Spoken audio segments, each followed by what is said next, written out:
Vse lepo pozdravljam, dragi verniki, na drugo adventno nedeljo. Danes praznujemo tudi Marijino brezmadežno spočetje. Praznik je zelo pomemben za nas kristjane. Evangelij nam ponuja zelo lep odlomek, ko angel Gabriel pristopi k Mariji in je razodeni, da bo rodila sina, ki je Božji sin. Torej, Marija ponudi Gospodu prostor, kjer bo lahko prebival. Ponudi Gospodu dom, topel dom, kam bo lahko prišel.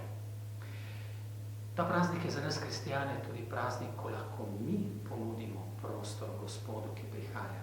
Tako kot pravi mati Terezija, ponudim Gospodu roke danes, da bom lahko pomagal ljudem, ki so potrebni pomoči.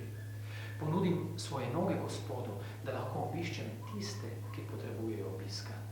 Ponudim Gospodu svoja usta, da lahko z besedo potolažim in razveselim tiste, ki so tega potrebni. Naj bo ta nedelja priložnost, da mi ponudimo naše telo Gospodu, tako kot je storila Marija.